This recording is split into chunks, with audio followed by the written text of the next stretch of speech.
ছাত্ৰ ছাত্ৰীসকল, আজি আমি চতুৰ্থ শ্ৰেণীৰ গণিতৰ অধ্যায় 1টোৰ বিষয়ে আলোচনা কৰিম আৰু অধ্যায় 1ত আছে জ্যামিতিৰ প্ৰাথমিক ধাৰণা। এই পাঠটোত চাবা কি দিয়া আছে, মই অকণমান পঢ়ি দিছোঁ। আমাৰ চৌপাশে থকা বিভিন্ন বস্তুবিলাকলৈ তোমালোকে ভালকৈ মন কৰিছানে? এই বস্তুবিলাক বৰ মন দি চোৱাচোন। নিশ্চয় লক্ষ্য কৰিছা যে এইবিলাক দেখিবলৈ বেলেগ বেলেগ ধৰণৰ। কিছুমান দীঘল, কিছুমান চুটি, কিছুমান ঘূৰণীয়া, কিছুমানৰ আৰ্হিটো ঘূৰণীয়া নহয়, অন্য ধৰণৰ ইত্যাদি। বিভিন্ন ধৰণৰ তোমালোকৰ ঘৰত থকা বস্তুবিলাক চাবা, প্ৰত্যেকৰে আকাৰবিলাক বেলেগ বেলেগ দেখিবা। তোমালোকে লিখিবলৈ ব্যৱহাৰ কৰা কলম বা পেঞ্চিলডাল, তোমালোকৰ শ্ৰেণী কোঠাত থকা বৰ্ড আৰু চক পেঞ্চিল, ঘৰবিলাকত থকা দৰ্জা, খিৰিকী, তোমালোকে খেলা মাৰ্বল বা ফুটবলটো, তোমালোকৰ মায়ে হাতত পিন্ধা খাৰুডাল, তোমালোকৰ কিতাপ বহীবিলাক, তোমালোকৰ ৰং পেঞ্চিলবিলাক ভৰাই থোৱা বাকচটো, তোমালোকৰ ঘৰত কাপোৰ ভৰাই থোৱা আলমাৰিটো বা চুটকেছটো, তেনেধৰণৰ নানানবিধ সামগ্ৰী তোমালোকে সদায় দেখি থাকা। এই ধৰণৰ বস্তুবিলাকৰ আকাৰ আৰু গঠনৰ বিষয়ে তোমালোকে আজি গম পাবা। এতিয়া প্ৰথমে আহোঁ, দিয়া আছে বিন্দু আৰু ৰেখা। এতিয়া বিন্দুৰ বিষয়ে আমি শিকিম। তোমালোকে তৃতীয় শ্ৰেণীত বিন্দুৰ বিষয়ে অকণমান পাই আহিছা, তথাপি মই বুজাব চেষ্টা কৰিম। তোমালোকে যেতিয়া আখৰ বা শব্দ লিখিবলৈ আৰম্ভ কৰা, তেতিয়া প্ৰথমতে কি কৰা লক্ষ্য কৰাচোন। কলমটো বা পেঞ্চিলডালৰ জোঙা আগটো বহীত স্পৰ্শ কৰা। এতিয়া ধৰা মই কিবা এটা আখৰ লিখিম, ফাৰ্ষ্ট আমি কি কৰোঁ, এনেকৈ এটা ধৰা কলমটো দি মই ফুট এনেকৈ বহীত দিলোঁ। বহীত দিয়াৰ লগে লগে কি হ'ল, এটা ফুট হ'ল, হয়নে? এইটোৱে হৈছে বিন্দু। ইয়াক আমি কি বুলি কওঁ, বিন্দু। যদিও এইটোক বিন্দু বুলি কওঁ, যদি আমি তাক মাইক্ৰস্কোপ বা ডাঙৰকৈ চাব পৰা কিছুমান আহিলাৰে চোৱা যায়, এই বিন্দুটো কিন্তু আমি ডাঙৰ দেখা পাম। এতিয়া মাইক্ৰস্কোপেদি যদি আমি এই বিন্দুটো চাওঁ, এইটো এটা ডাঙৰকৈ দেখা পাম। তো এই বিন্দুটোতো আকৌ অসংখ্য সৰু সৰু বিন্দু সোমাই আছে। গতিকে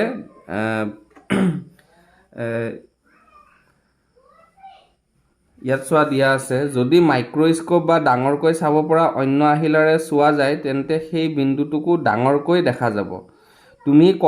তুমি কলমৰ আগটোৰে দিয়া বিন্দুটো ক্ষুদ্ৰাতি ক্ষুদ্ৰ অসংখ্য বিন্দুৰ সমষ্টি হ'ব পাৰে। এই বিন্দুটো অসংখ্য বিন্দুৰে সমষ্টি বুলি কৈছে। এতিয়া চাবা ৰেখা। এতিয়া আমি যিকোনো এটা যদি আখৰ লিখোঁ, মই ধৰি লোৱা বটোৱে লিখিলোঁ, এই বটোত ৰেখা কিছুমান আছে ক'বলৈ গ'লে। এডাল এডাল ৰেখা, এডাল গোটেই ৰেখাই হয়। কোনডাল কি ৰেখা এতিয়া চাবা।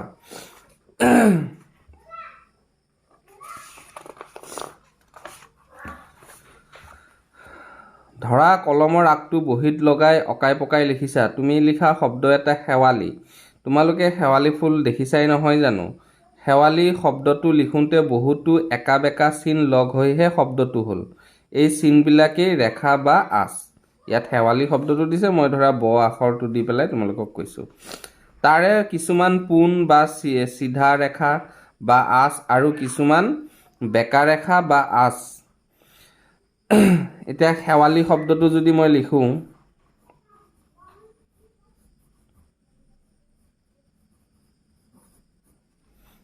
বেকা আছে, এইডাল চিধা আছে, এইডাল চিধা, আকাৰডাল চিধা, লৰ এইডাল চিধা, এইখিনি আকৌ বেকা। বিভিন্ন ধৰণৰ ৰেখা লগ লাগি পেলাই হৈছে। সেইখিনি কথাকে ইয়াতে কৈছে। এতিয়া ৰেখা দুবিধ আছে। এটা হ'ল সৰল ৰেখা আৰু এটা হ'ল বক্ৰৰেখা। বক্ৰৰেখা হ'ল এইডাল যিডাল দিয়া আছে, বা বেকা ৰেখা বুলিও কোৱা হয়। এইডাল হ'ল বক্ৰৰেখা। আৰু চিধা যিডাল, এইডাল চোৱা, এইডাল হ'ল সৰল ৰেখা।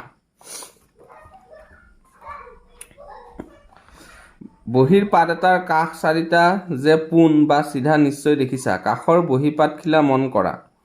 ইয়াত 1ৰ পৰা 2লৈ এটা কাষ, 2ৰ পৰা 3লৈ দ্বিতীয়টো কাষ আৰু 3ৰ পৰা 4লৈ তৃতীয়টো কাষ। 4ৰ পৰা 1লৈ চতুৰ্থটো কাষ। এই কাষকেইটাও একোটাকৈ ৰেখা ইয়াত দি দিছে। 1ৰ পৰা 2 এইটো বহীৰ পাত এখিলা হয়। 1ৰ পৰা 2লৈ এটা ৰেখাই হয়।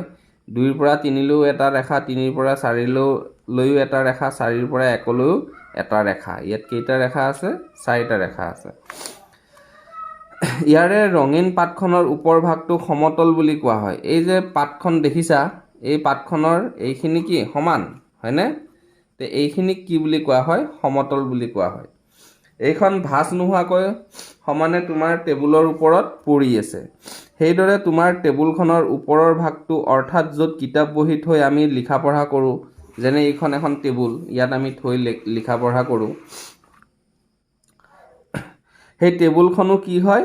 সমতলে।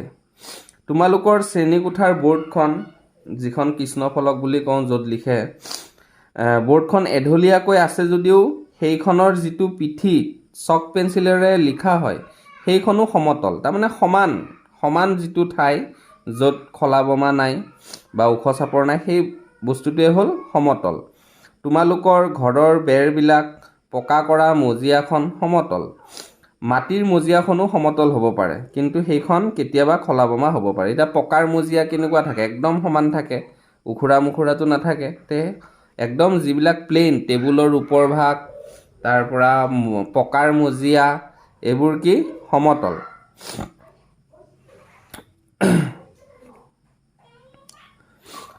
কাষৰ ৰঙীন পাতটোত 5ৰ পৰা 6লৈ এডাল পোন ৰেখা। এই 5ৰ পৰা 6লৈকে এডাল কি ৰেখা টানিছে? পোন ৰেখা টানিছে।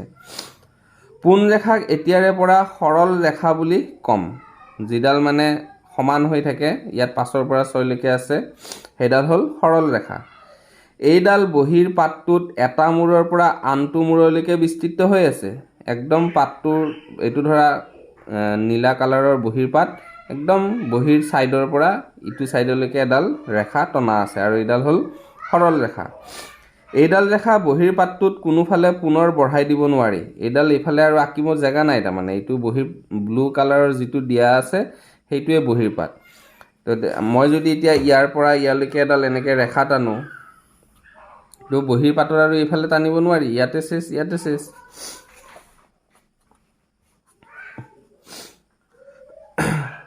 সাত আৰু 8ৰ মাজত আন এডাল সৰল ৰেখা,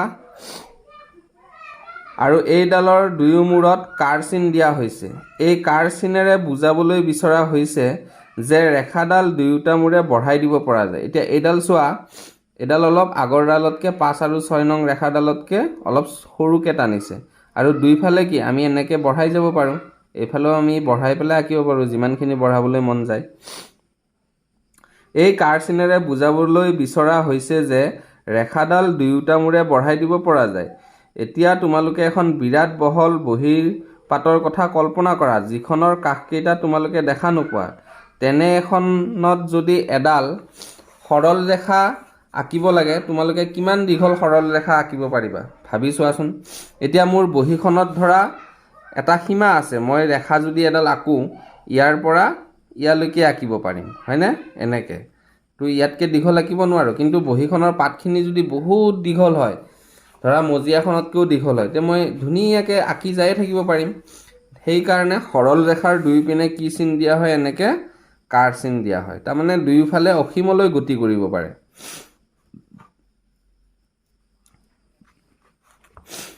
এবাৰ চাবা, আনটো চিত্ৰত চোৱা, 5 আৰু 6ৰ মাজৰ ৰেখাডালৰ ওপৰত এটা সৰু ঘৰ অঁকা হৈছে।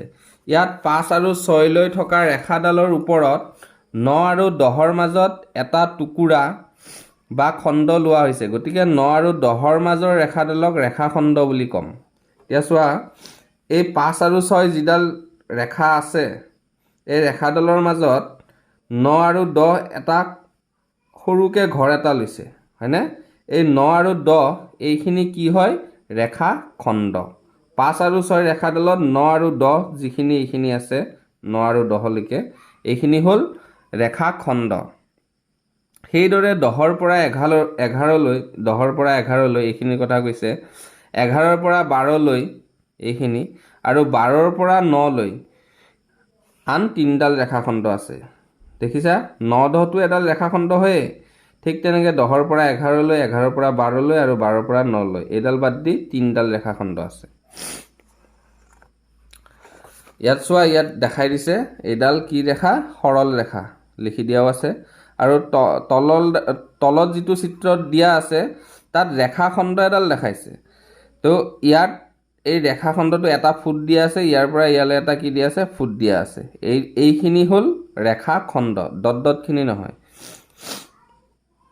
সচৰাচৰ বেকা বা বক্ৰৰেখাত কাৰচিন দিয়া নহয়। এতিয়া কাৰচিন আমি ক'ত দিওঁ? সৰল ৰেখাত আমি কাৰচিন দিওঁ।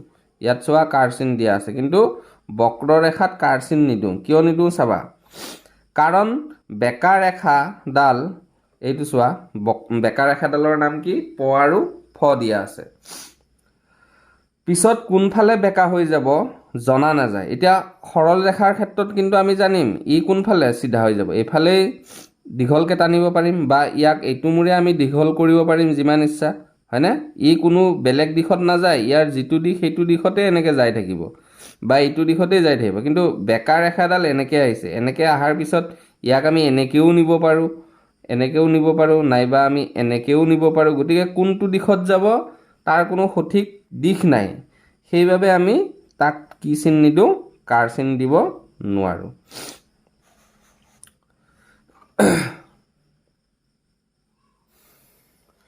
এতিয়া চাবা তোমালোকে, এটা বিন্দুৰ মাজেৰে আমি কেইডাল সৰল ৰেখা টানিব পাৰোঁ। এতিয়া ধৰা মই ইয়াতে এটা বিন্দু দিলোঁ, এইটো এটা মই কি দিলোঁ? বিন্দু। এতিয়া এই বিন্দুটোৰ মাজেৰে আমি অসংখ্য সৰল ৰেখা টানিব পাৰিম। এডাল এডাল টানিলোঁ, হ'লনে? এনেকৈ এডাল টানিলোঁ, যিমান মন যায় আমি সিমান টানিব পাৰিম।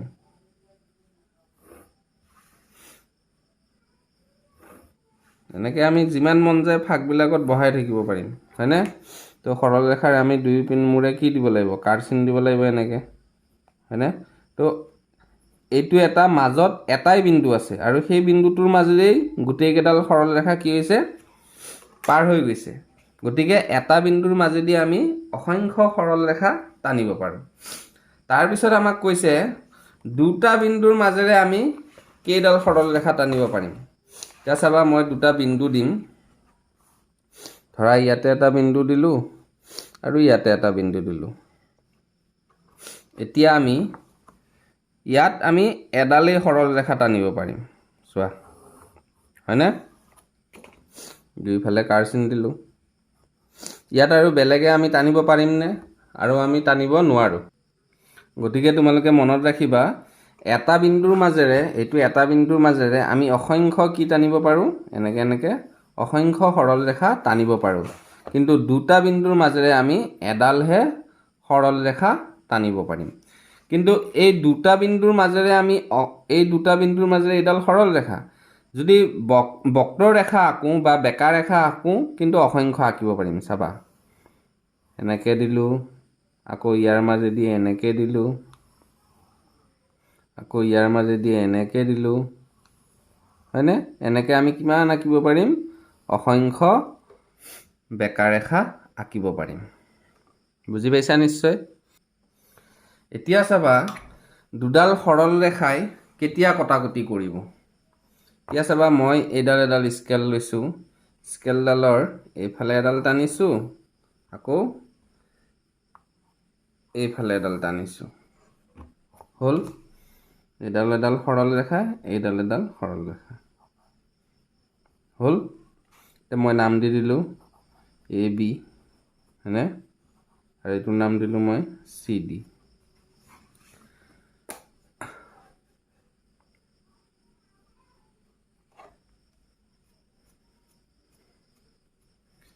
এতিয়া তোমালোকে চাবা,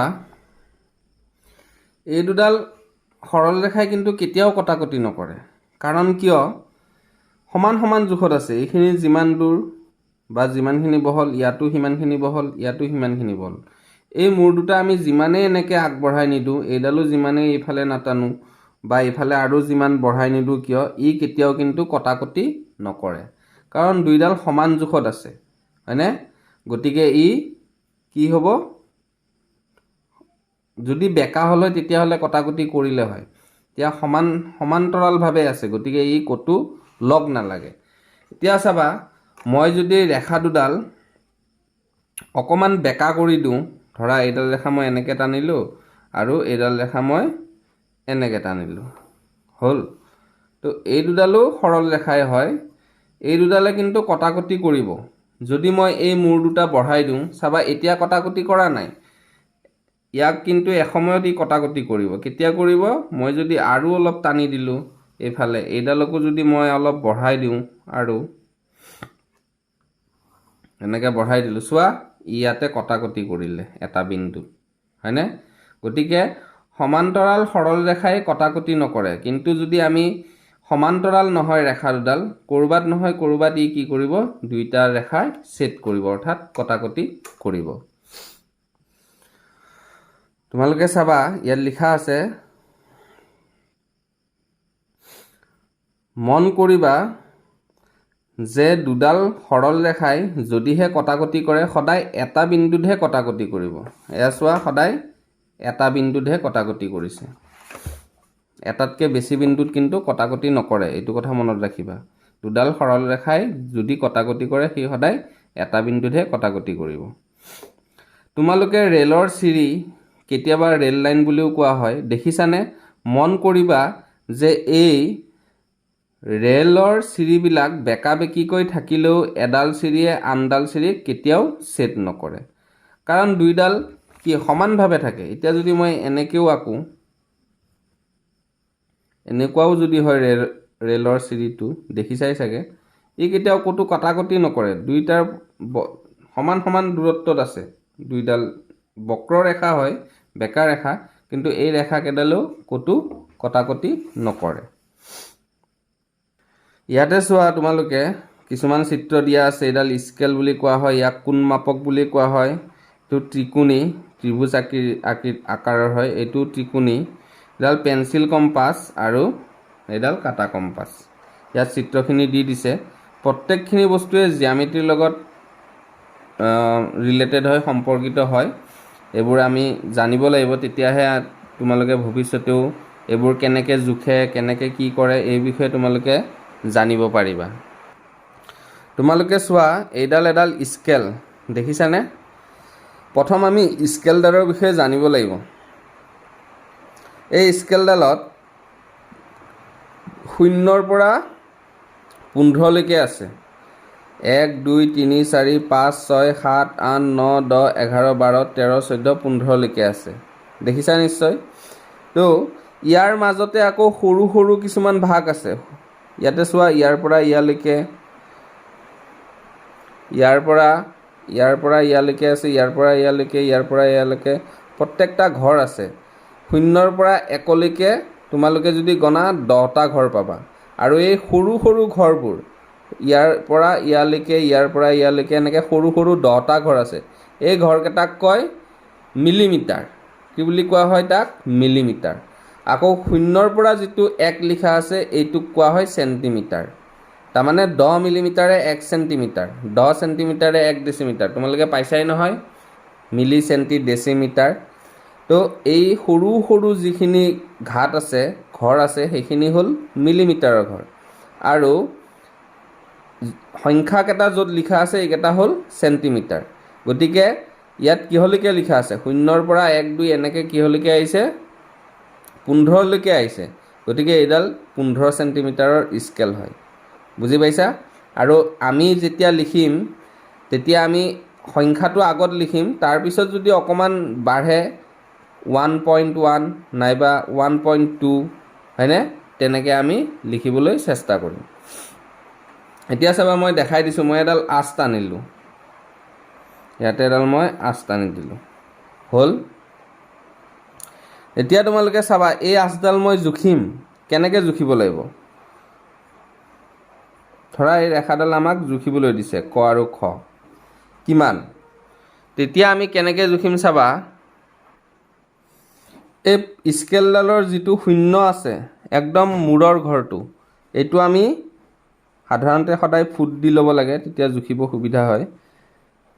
একদম এই ফুটটোত লগাই দিম, পূৰা পোনে পোনে লগাম, দেখিছানে এই যিটো ফুট দিয়া আছে এই ফুটটোৰ লগত স্কেলডালৰ যিটো শূন্যত ঘৰ আছে সেই সাইডটো আমি লগাব লাগিব তাৰ পৰা আমি গণি আহিম 1 2 3 4 5 6 7 8 9 10 পোৱাগে নাই কিন্তু চোৱা 10 পোৱাগে নাই হয়নে তো 9 হৈ আছে 9ৰ পিছত এই সৰু ঘৰ কেটা গণিবা 1 2 3 4 5 ইয়াত কি হলৈকে আছে 5 লৈকে আছে বা 6 হলে 6 5ৰ ঘৰলৈকে তাৰ মানে আচডাল মিলি আছে এনেকে তো এইটোক আমি কি লিখিম 9 টো পাইছো 9 পাই পেলাই আৰু 10 নহল এই সৰু মিলিমিটাৰৰ ঘৰ কেটা মই জুখিব দিছো মিলিমিটাৰ কিমান 9 সেন্টিমিটাৰ টো হল কিন্তু আৰু পইণ্ট কিমান আহিলে এইকেটাক পইণ্ট বুলি দশমিক বুলি কোৱা হয় 5 ঘৰ আহিলে সৰু সৰু ঘৰ কেটা গতিকে ইয়াক আমি লিখিম এনেকে 9.5 সেন্টিমিটাৰ বুজি পালা কেতিয়াবা সিধাও ওলাব পাৰে ধৰা মই এডাল ৰেখা এটা নিলো হয়নে এটো 6 সেন্টিমিটাৰৰ ইয়াত চোৱা এই দশমিকৰ যিটো একদম মুৰামুৰিকে তাত শূন্য বহালো আৰু এটো টানিলো এটো 6 লৈকে আছে দেখিছা গতিকে এডাল 6 সেন্টিমিটাৰ 6 cm বা অসমীয়াত লিখিলে সেন্টিমিটাৰ বুলিও লিখিব পাৰে এনেকে হল স্কেল দি তোমালোকে জুখিব জানিলা যদি এতিয়া চোৱা এইটোত চাবা ইয়াতে কিমান আছে 1 1.1 1.2 2 1.3 1.4 1.5 5ৰ ঘৰডালত চাবাচোন অকমান দীঘলকে দিয়া আছে আচডাল তাৰপিছত 1.6 1.7 1.8 1.9 10ত আকৌ কি হৈ গৈছে 2 হৈ গৈছে হয়নে তো তোমালোকে 1.9 লৈকে লিখিব পাৰিবা যদি 2ৰ ঘৰত মিলে তেতিয়াহলে 2 সেন্টিমিটাৰ লিখিব লাগিব